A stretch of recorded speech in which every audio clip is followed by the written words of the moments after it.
most of the time, I'm really, really up to the sky. My tears coming out of my eyes as like ecstasy. I feel so good. Everything is for me very nice. But I have a moment that I just go down and I cannot get out from that hole. For a minute.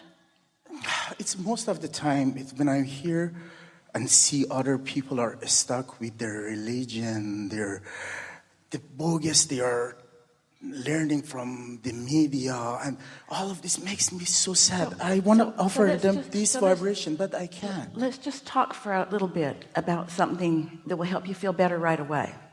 Think about the source energy that you were before you came into this body, and think about that source energy who still exists, and think about that source energy who is aware of you, what you're wondering about, what you're worried about, and has a clear picture about same subject.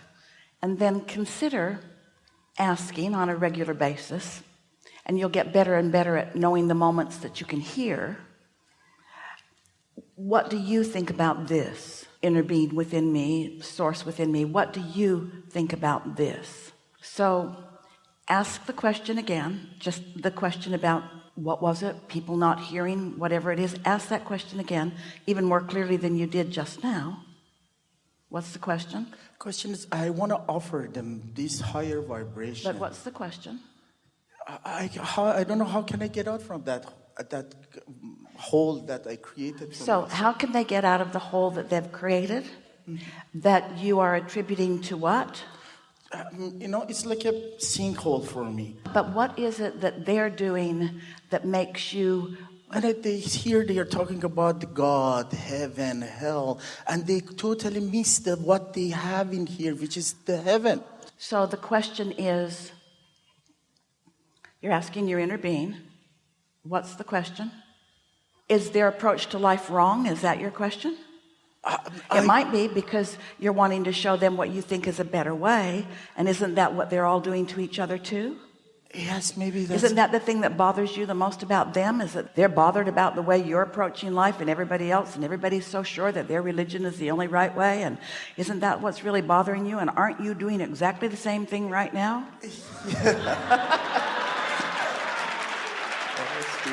So what's the question to the inner being? Is there a right religion? And your inner being says, there are many paths to what you want.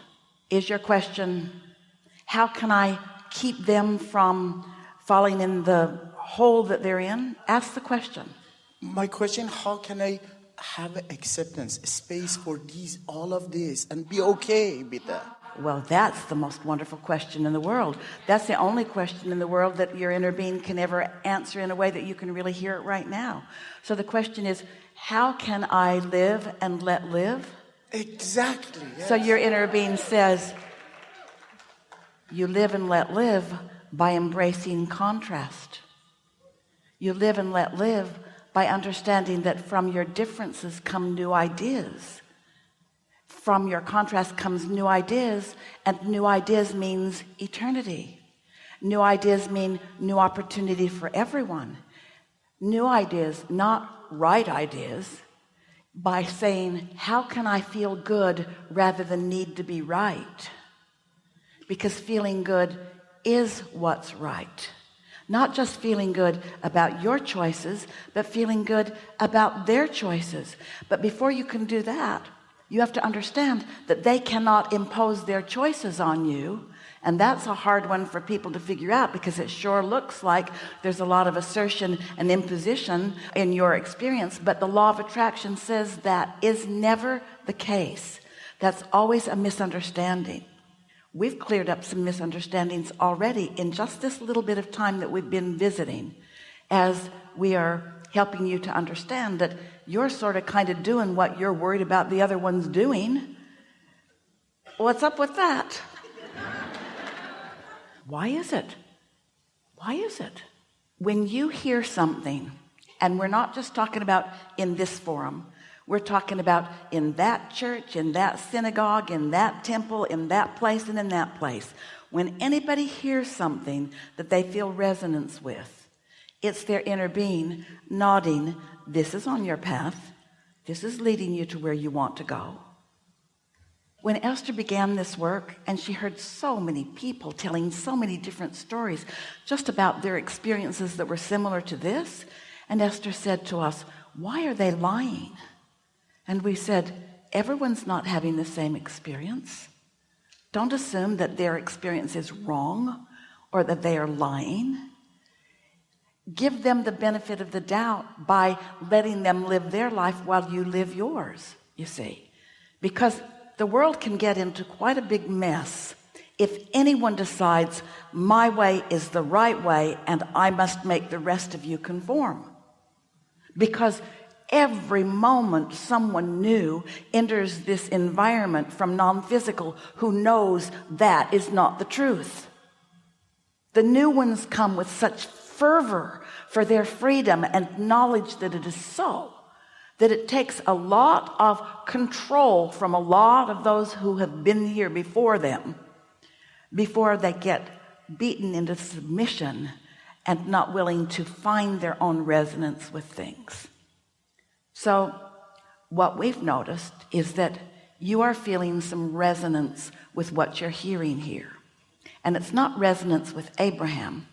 These are just words that Esther is interpreting that are in vibrational sync with what your inner being knows. So when you feel that resonance, you are at one with you. And everyone on the planet has that same probability, possibility, opportunity. A lot of people say, I'm following my gut.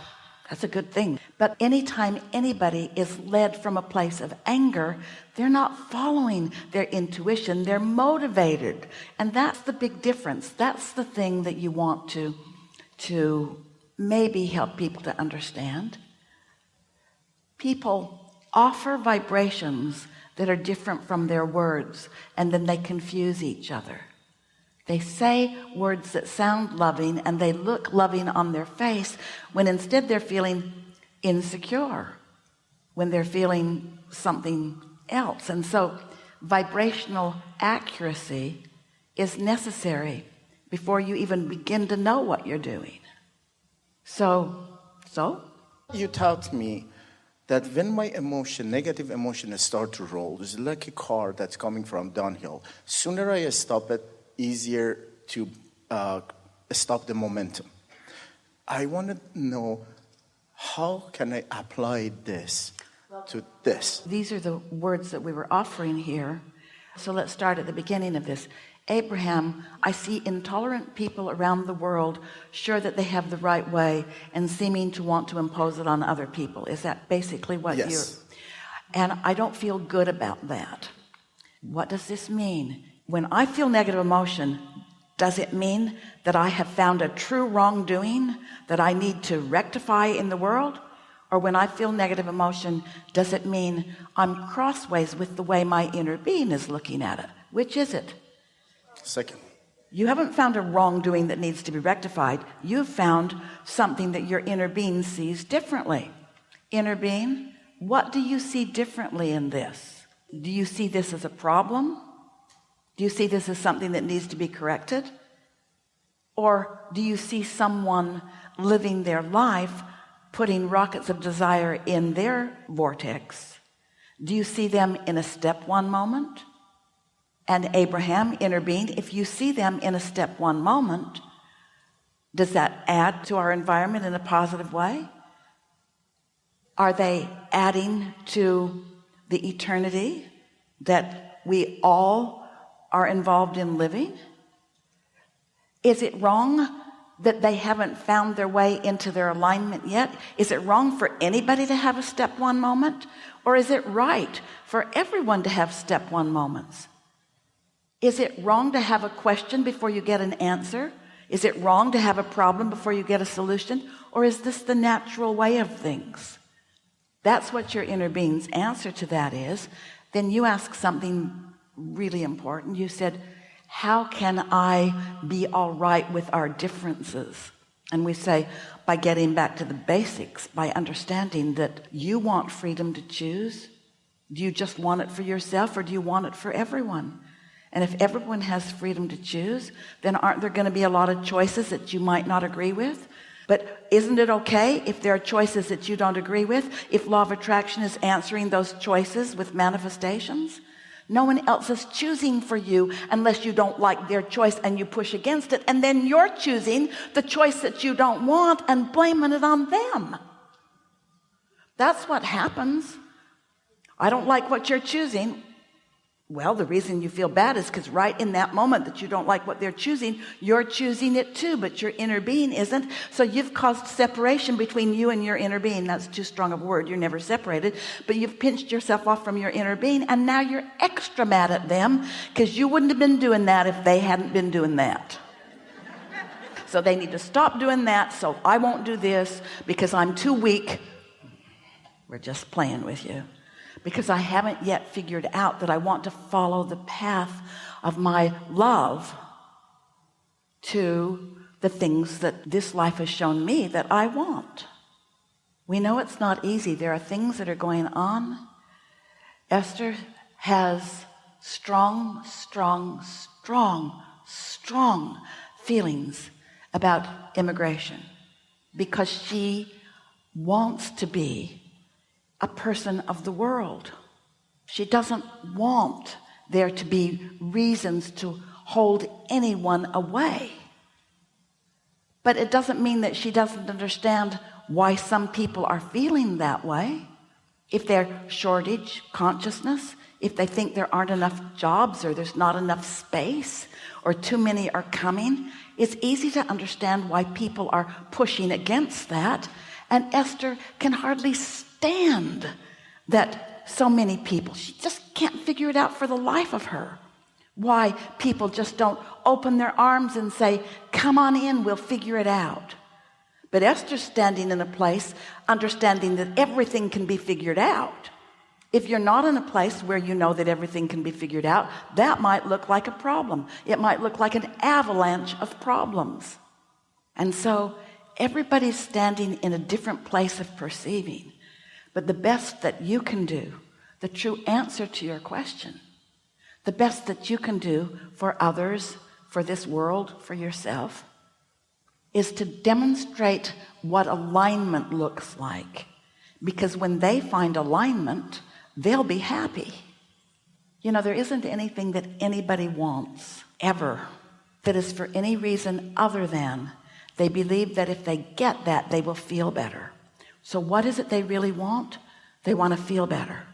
And if you can look at all behavior and just right away, as soon as you see it and you recoil and you have your knee-jerk response to it, if you will just remind yourself, they just want to feel better and they think that that's the way to feeling better, and I'm all for them feeling better, even though I'm choosing alignment.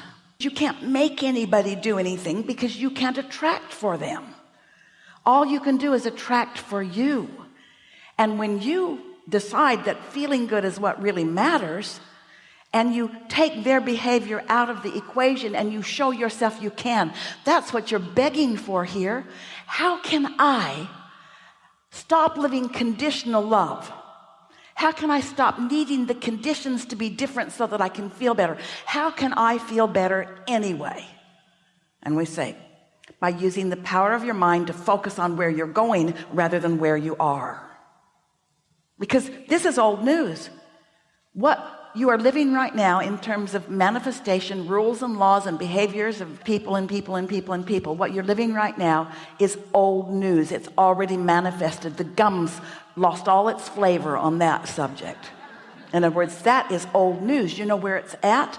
Vortex unfolding. Thoughts turning to things. That's where it's at for you. So if you spend your time looking at what is and letting your whole vibrational essence be about what is, it can't get better for you.